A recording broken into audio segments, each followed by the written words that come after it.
minta juga bagi oknum-oknum yang terlibat. Saya sudah mendapat legitimasi dari Presiden dan saya akan kerjakan.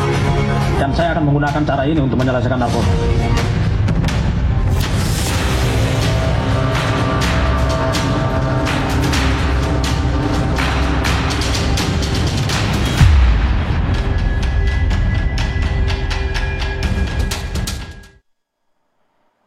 Selamat malam pemirsa, narkoba menjadi ancaman luar biasa yang merusak sendi-sendi bangsa Indonesia. Apalagi yang ditarget adalah rata-rata remaja Indonesia, generasi muda. Dan dalam 1 tahun, korban penyalahgunaan narkoba itu mencapai 3,3 juta orang. Dengan perputaran uang haramnya mencapai 500 triliun rupiah. Tidak salah, karenanya Presiden Prabowo masukkan pemberantasan narkoba dalam program Astacitanya. Bahkan dengan tegas, Presiden meminta agar pemberantasan narkoba hingga ke akar-akarnya. Bagaimana strategi BNN atau Badan Narkotika Nasional untuk menanggulangi ini dan memberantas peredaran narkoba? Sudah bersama saya, Kepala Badan Narkotika Nasional Komjen Pol Martinus Hukom. Selamat malam, Pak Martinus. Selamat malam. Sehat Bapak? Sehat. Sebelumnya saya ucapkan selamat dulu untuk superior honor-nya di bidang pemberantasan narkotika dan terorisme ya Pak ya. Terima kasih. Dari pemerintahan Amerika Serikat. Terima kasih. Di Januari kemarin ya Pak ya? Di Januari kemarin. Nah, udah dapat penghargaan, tapi ini kemudian ada lagi PR berat nih Pak. Memberantas narkotika hingga ke akar-akarnya.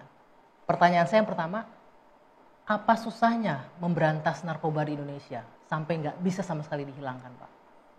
Ya, terima kasih. Kayaknya saya harus menyapa dulu para pemirsa TV One.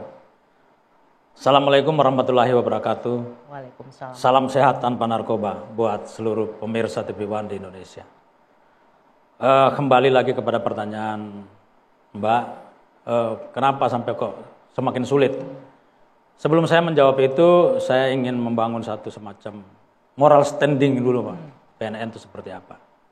Yang pertama adalah bahwa hari ini saya mendapatkan satu semacam kekuatan spiritual. Spirit yang kuat bukan saja dari hukum yang hari ini kita gunakan, tapi juga dengan apa yang Presiden kita yang baru, Bapak Presiden Prabowo Subianto, mencanangkan Astacita. Ya. Jadi bagi saya Astacita ini adalah satu program yang luar biasa karena selama selama Presiden Indonesia yang sampai ke-8 ini, baru Pak Prabowo menempatkan satu isu narkoba ini menjadi isu yang sangat program utama. Ya. Dan saya yakin beliau sangat mengetahui problem fenomena narkoba hari ini di Indonesia. Seperti tadi Mbak Anggia sudah katakan bahwa ada 3,3 juta warga negara Indonesia yang tercengkram atau terperangkap dalam penyalahgunaan narkotika. Lalu saya melihat bahwa Bapak Presiden dengan latar belakang militernya yang sangat kuat, mempunyai feeling intelijen yang kuat, lalu melihat bahwa 3,3 juta manusia ini bukan sekedar jumlah, tapi ini merupakan suatu potensi pelemahan negara, terutama pelemahan moral. Dan kalau kita hubungkan dengan program pemerintah untuk membangun Indonesia menjadi Indonesia Emas 2045, kalau ini tidak diselesaikan, maka rasa-rasanya perwujudan 2045 itu tidak akan tercapai. Jauh dari harapan bangsa. Apalagi lalu kemudian salah, ini 312 ribunya anak muda ya Pak? Ya, 312 ribu anak muda.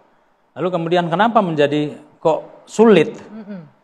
Ada beberapa catatan selama saya berdinas di narkoba ini di BNN selama kurang lebih 1 tahun 4 bulan. Yang pertama kita melihat bahwa secara geografis kita mempunyai kelemahan-kelemahan. Di samping ini menjadi keuntungan buat kita, yaitu kita terdiri dari 17.504 pulau. Ya. Tapi di samping itu ada kurang lebih 180.000 kilometer garis pantai. Dan ini menjadi potensi masuknya narkoba ke Indonesia. Jadi sepanjang itu pintu masuk yang tidak mungkin diawasi. Ya, di samping garis pantai ada garis batas daratan. Puluhan ribu kilometer juga. Terutama di Kalimantan Utara, bagian utara, Kalimantan Barat bagian utara, Papua Nugini dan Aceh.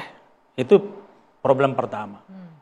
Problem kedua, saya melihat bahwa narkoba ini rasa-rasanya belum jadi musuh bersama Kenapa bangsa. Anda merasakan seperti itu? Karena begini, kalau kita berbicara tataran normatif, oke, semua akan mengatakan bahwa itu menjadi musuh bersama. Tapi ketika kita sudah masuk kepada level kebutuhan, maka masyarakat terpecah di situ. Kebutuhan apa nih dalam hal apa? Nah, nih? dalam hal apa? Bicara apa nih kita? Ya. Kebutuhan secara finansial kah, material? Ini yang menjadi permasalahan. Kita lihat hari ini banyak sekali wilayah kampung-kampung yang terokupasi atau tercengkram oleh gembong narkoba. Oke. Artinya ada problem di situ yang harus diselesaikan. Problem kebutuhan. Kita tidak tidak aneh kalau lalu melihat pada saat penggerebekan misalnya polisi itu dilakukan mendapat perlawanan. Karena apa? Ya sudah, mereka sudah menjadi masyarakat itu akhirnya karena kebutuhan mereka memilih lebih dekat kepada para bandar-bandar tadi. Artinya jadi seolah-olah jadi pelindungnya para bandar di situ. Para bandar di situ. Jadi karena mereka sudah mengalami ketergantungan terhadap intervensi bandar tadi. Lalu yang berikutnya karena dia sudah mengalami ketergantungan, lalu dia menjadi shield atau memprotek para bandar tersebut. Lalu yang berikut, banyak juga kita melihat bahwa keterlibatan oknum-oknum. Problem ini menjadi satu problem yang akhirnya blunder yang tidak bisa kita selesaikan. Sebelum kita bahas keterlibatan oknum, Pak, ini saya tertarik nih. Tadi Anda bilang bahwa masyarakat seolah-olah jadi shield. Ini jangan sampai nanti publik melihat ini kayaknya masyarakat lagi yang disalahin nih, malah melindungi para pengedar dan gembong narkoba. Kan kita nggak bisa berlindung di balik itu, apalagi aparat kan ya. Nah itu bagaimana untuk bisa merubah itu jadi masyarakat nggak seolah-olah jadi pelindung. Oke, lagi-lagi pada dalam hal ini saya tidak sedang menjustifikasi atau menyalahkan siapa-siapa. Tapi kembali lagi, mari kita harus taat kepada asas, taat kepada fakta yang ada, bahwa ini terjadi seperti itu. Dan yang ini bukan sekedar karena kebutuhan, tapi ada banyak hal juga yang terjadi di situ. Masalah moral, masalah kemiskinan, masalah ketidakteraturan di kampung-kampung, terutama di wilayah-wilayah yang premanisme tumbuh di situ, dan pencatatan penduduk juga tidak tertata dengan baik. Saya kasih contoh, salah satunya adalah kampung Aceh misalnya di Kepulauan Riau di sana. Itu kampung yang tumbuh di wilayah yang tidak bertuan. Lalu masyarakat lama-kelamaan menjadi satu komunitas besar di situ dan tidak tertata dengan baik. Pendataan penduduk di situ tidak baik. Lalu kemudian yang datang ke situ semua orang-orang yang tidak berpekerjaan. Lalu para bandar ini melihat ada potensi yang ada di situ. Dia menciptakan lapangan pekerjaan dia sendiri di sana. menciptakan ketergantungan di situ. Kayak kita tahu nih kasus yang juga terbaru dengan label ini, maaf jadi kita harus angkat nih karena juga sudah beredar kan di media, Jumat Berkah begitu ya. Itu mungkin satu modus yang dilakukan oleh para pengedar dan gembong narkoba ya. Seolah-olah jadi Robin Hood bagi masyarakat. Betul. Kembali lagi pada pernyataan saya tadi bahwa ada kebutuhan yang masyarakat inginkan di situ. Lalu kemudian para bandar ini melihat potensi. Karena kalau kita berbicara tentang narkoba dalam strukturnya, kita sedang berbicara tentang satu struktur bisnis. Maka dia akan mencoba untuk bagaimana mengekspansi pasar dengan berbagai macam metode atau pendekatan-pendekatan.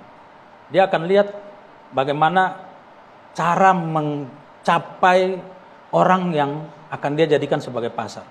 Apakah itu dengan mengikat dengan ketergantungan terhadap ekonomi, ataukah dia mencoba dulu jual kepada seseorang merasa tergantung karena dia membutuhkan narkoba tersebut, lalu dia terikat jadi ketergantungan.